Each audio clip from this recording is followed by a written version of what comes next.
Right, welcome back. Can't remember what we went over in last episode, but obviously this is still in the trailer because Heathcote Park is so it's given up more of its life parts. So let's see. God, it's hard to point when you're facing the camera at that car right now and see where it is at.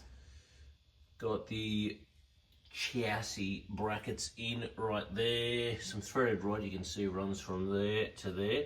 That just keeps them nice and in line and tight so they can't move, and helps me sort of just align them properly. And then with them bolted there, you're not trying to do just this one then just that one. You basically do them as pairs so you can make sure they're exactly the right height, both left and right. I can do all my measurements and get all set and weld all that in shortly. Once they're welded, I can weld in these ones. All right, so here's my contraption. Obviously you got to weld that oof in there. Cut out some little there so it can weld to the bar. I've got a bar welded in here. So what I normally do is I'll get these, and I've done this like once before, absolute expert, but I'll get the rod ends and I'll put the rod ends in and clamp it down. And what I actually do, you can't see it in there, you sort of can. See, there's a washer just there. The washer gives like a little bit of spacing so they've, when I clamp them down super tight, that when they flex out a little bit more, and when everything gets welded, it doesn't pinch in, because otherwise you'll never get that bloody rod in back against that. Washer gives just tiniest bit of clearance. So now that I've got a few tacks just in here on this, on the outside of this, that sets that. So I know that that gap's going to be really good.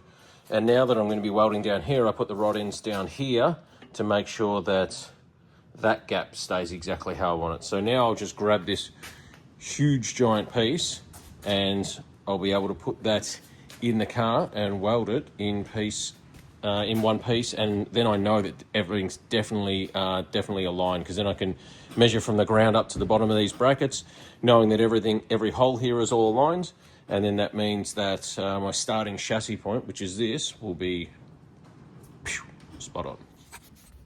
And then the end result is this. So now the hiding holes, so to speak, make more sense. It's really tight there, but there is plenty of clearance there just to get the nut on. You get a spanner and a nut up here. This is just the lip of the chassis rail, so the edge of where I'm putting the bolt is more like that, so there's heaps of room in there. And then there's plenty of room on this side, so you can actually get like a decent socket and that up there. And then yeah, we've got the bar all in there. So what'll happen is I will tack this in place, and then I'll just break those tack welds there, awesome welding, and then I'll TIG weld all this out on the bench. And then you can obviously see the big tubs that I have to make. So also pretty clear that the floor is going to need to be raised because it's just a bit low. So what I'll do is I'll probably cut here and just use this factory floor and just raise it up to, see how it's below this bar. I'll just cut it back here and I'll start it up here, and then it should that extra 2 inches should be right for up here, and then the tubs will come over to here somewhere, up to about there, all the way down, and then I'll close in there and there, so you've got enough room for our 28x9 Pro bracket radial. And happy days, should be good. I don't know what it is about the welder that brings these two geniuses in here to check out what I'm doing. Get out. I don't have a helmet big enough, or small enough, should I say, to fit your head, or big enough to fit your head. Look at the size of that thing. Go on, get out. Go. Go, go, go, go, go, go, go, go, go, go, go, go, go, go, go. Gotta be a guard dog somewhere else. Go on. There she goes. She's chasing the bird. Why don't you do the same? Last time I had this not welded, and now alakazam, boom bam, it is welded. So that is all in, but as you can see, whoop, no diff. So let's show you what else. So no diff for good reason, because I'm not a pro and I'm putting floaters on this thing. So I don't know how fast this car is going to run. I mean, fingers crossed it maybe can run like 750 or something at some point, where floater is absolutely mandated by a class. So yeah, I might as well build it once. So, you know, I mean, to build like a normal 9-inch like that's in that with normal axles is expensive as it is. So, you know, if you have to build a diff twice, that's dumb. So putting floaters in it, so it's at a chassis shop who has a big enough lathe to turn down the spindles, jig to weld it all together, etc., etc. So that is why there is no rear end in the car. And unfortunately, it's also why, you know, this thing, well, it's not why, but this thing is still on the trailer, and it's now got even less parts than it did before. So you can probably see down there is no trans, and there's no turbo, there's no intake, there's the tail shaft, there's the diff center. So let me show you where this thing is at right obviously now. Heathcote Park is, who knows? Who knows? I still don't know, you don't know. Interestingly, drag challenge is on, I can't remember, I think it's the end of October, and they still have drag challenge down at being at Heathcote Park Raceway. I think someone asked the organisers the other day, is it still going ahead? And they said, yep. And that's about as far as they went into it, because I'm sure they know about as well as everyone else does as well to confirm anything. But they seem pretty confident. That's great. So I think it was end of October, something like that anyway. So realistically, end of October, I'm not going to have this sitting here on a trailer. Well, this needs to be built for another 6 weeks, because I can put the trans and the turbo and all that back in the white car. Not even in an afternoon. Like it probably would be like three hours max. It really doesn't take too long. Although when you break stuff, it can take longer. Let me show you what always something. This has been actually like this for quite a while. So this is what it is. But this is, I have to take my Plasma Man clamp apart. I love these clamps. These are the best clamps, but this one has been seized in there for about 18 months, and I just didn't care. So I thought it was high time to actually do something in terms of maintenance for things that if I needed to get that pipe off in an absolute hurry, that I can, because last time I took it out, all I did was take out the whole turbo and intake and everything is sort of one, so dumb. But anyway, back to this. This is where we are now. So my plan was to run South Coast manifold and run obviously here and do it forward facing. I completely forgot, you know, it's been a long time since I played with V8s and whatnot back in the days when I worked at VPW. However, I forgot that the 4150 Holly flange is not squared, is not symmetrical, so to speak. That means that if you try and put this say here, you can see nothing lines up. So there goes that. So when it comes to like 4150, stuff only sits one way, and for that throttle body that's sort of this way, and for this setup that is facing that way. Now you may say, oh, but all you have to do then is run the pipe here and back here and into there.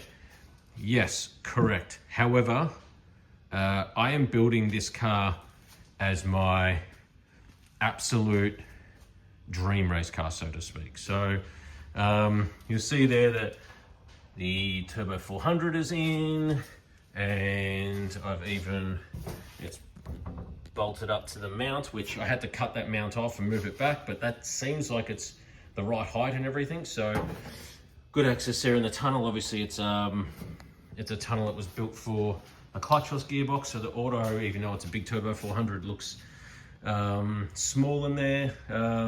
Same thing 20B with all that, you know, obviously they had to have the big area for slave cylinder and all that kind of stuff and that, so the little 13B looks very tiny in here. Now what I've got to do here is obviously I'm going to get just an aluminium, like 10mm aluminium plate that goes from one side to the other, and then weld, you can see I've cut these off, but I'll just weld new versions of these onto here, and that's how the motor will mount at the front.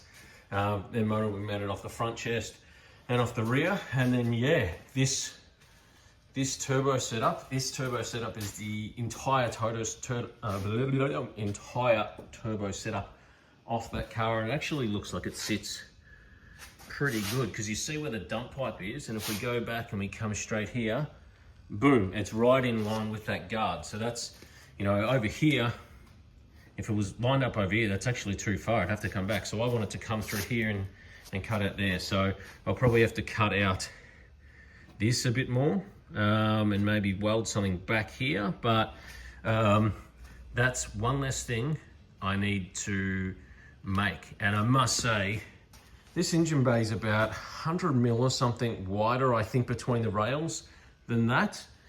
And I haven't measured it between the strut towers, but my God, it is so much easier working on this car than it is that car. That car is really, really tight. Like, that's obviously, you know, it's a very small, tight engine bay, and everything's in there really compact. And what it means is that once you put, it's very short to the nose. So if you think of like here to here, and then if we go back over to this one, and you look from here to essentially all the way over here, you know, so it's a much larger car. So, you know, I would say I'll probably mount the radiator actually up here somewhere, out of the way, and run hose, you know, here, and then likely run fuel cell up here somewhere.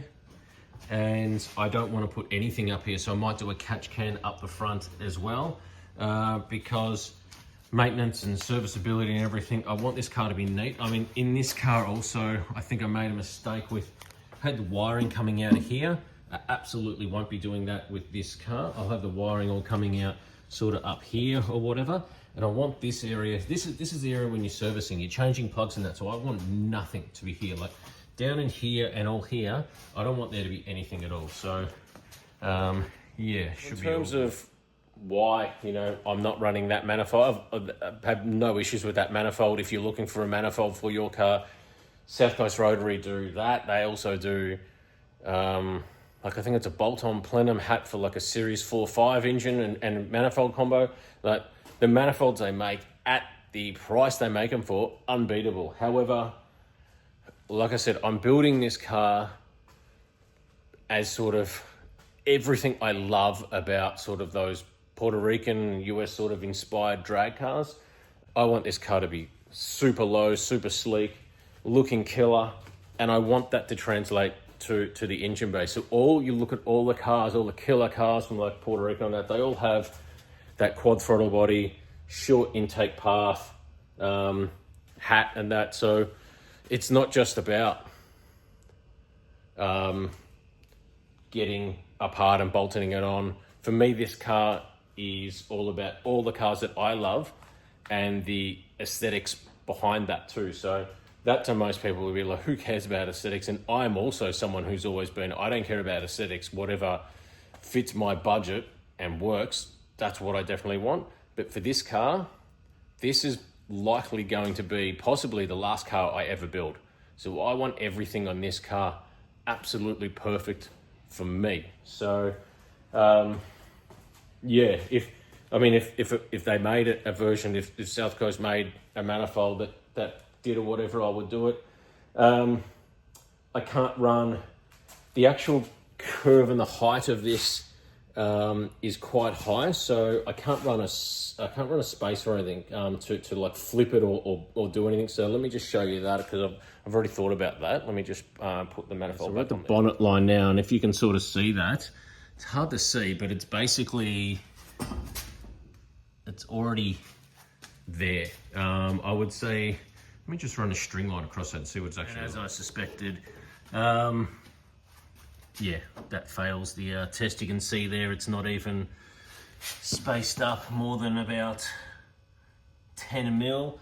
That divider plate thingy right there normally sits there, which has this up about another 8 or so mil anyway. So yeah, so if I tried to even put an adapter plate in there, it's no go. Even if I was to actually cut that flange off and rotate it, you can see here, it still wouldn't actually clear. So yeah, unfortunately, this style of intake won't go. And then let me just show you, I'll put this on and show you how much lower this sort of setup is, which is why you probably see most cars with these kind of intake setups. Okay, so that is the string line in exactly the same place with this manifold. And you can see there, it's gonna be hard to see on camera, but I would say that is about,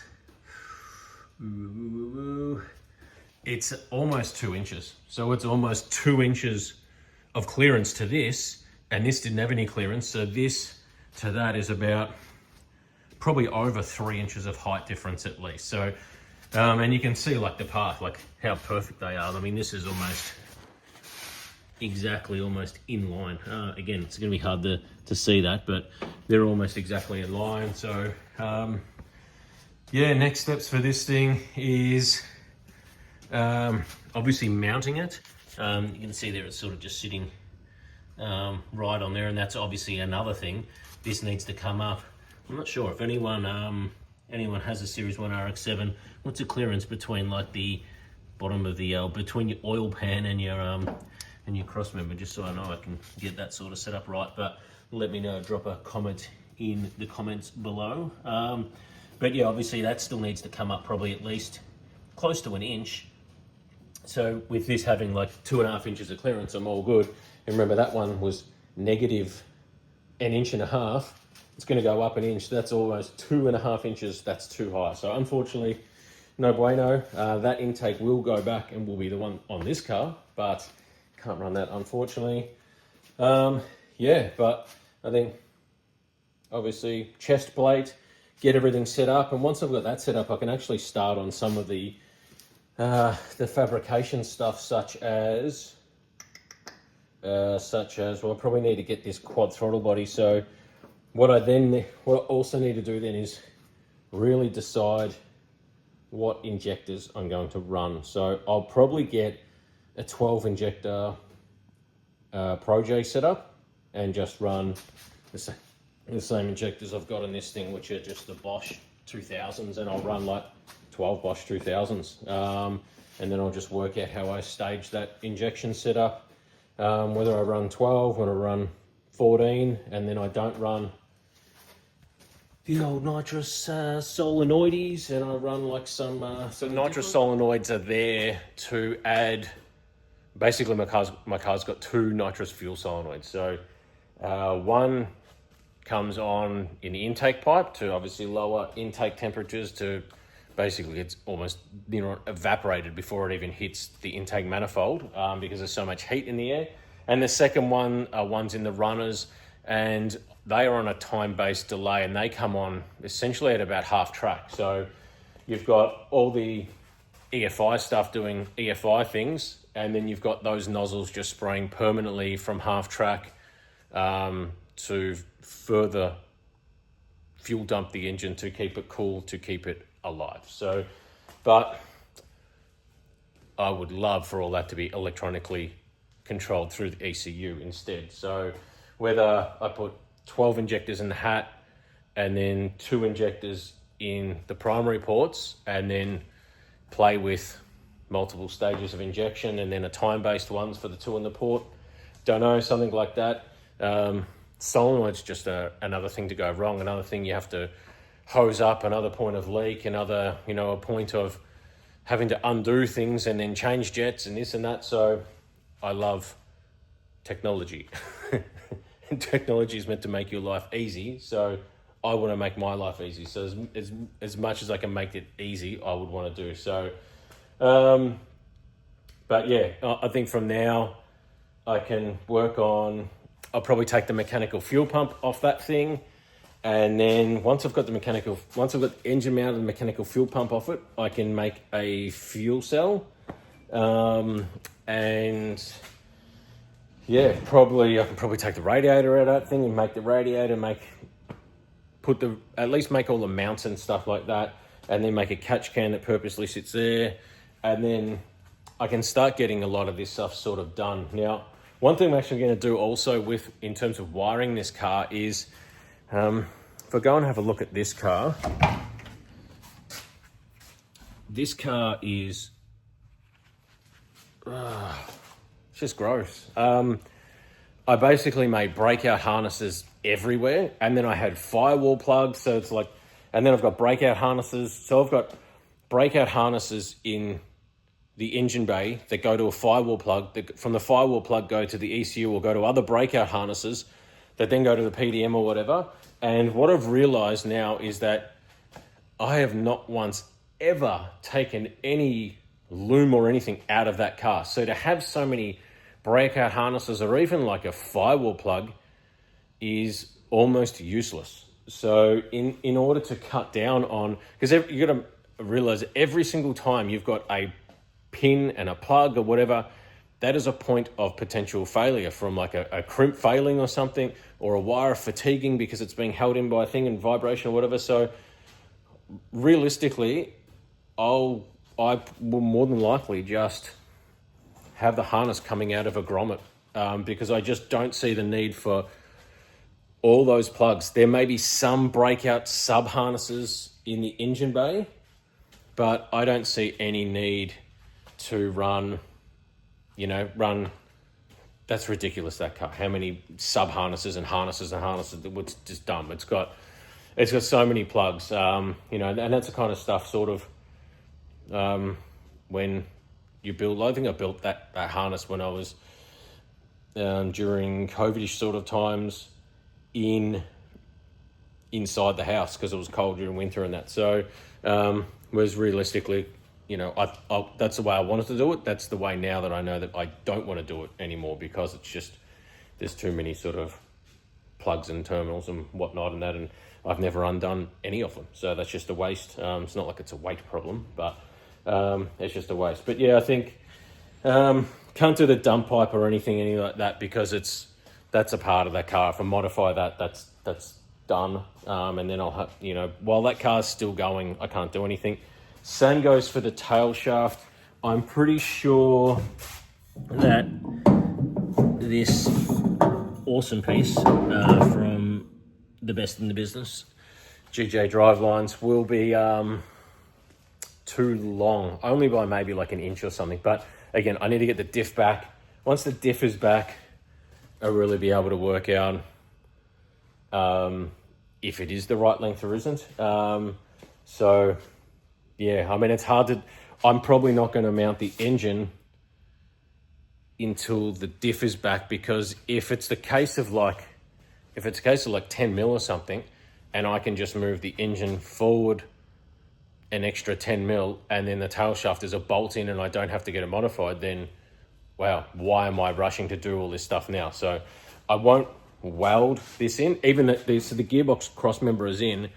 It's the mounting plate that it's mounted to, there's like a L bracket sort of reinforcement that's welded to the chassis rail, and then the plate that this sits on is welded to that, and it's only got like 4 tack welds on it all the way around. So I did that on purpose, so if I want to cut and move, I can very easily. But yeah, next thing for this is get some of that stuff. But what I'm ultra keen on doing is, once I got the diff back, weighing this thing and just seeing how much it weighs, because that is the number one thing on my mind now. It is one of the main reasons I'm building this, because that thing weighs over 2,600 pounds. So I'm hoping this thing weighs 2,350 or something like that. Turbo 400, big heavy box. So not much you can do about that. But yeah, that's where we're at the moment. I will do another update when the diff is back, and I'll tell you what this thing more than likely will weigh. So until then, I'll see you later.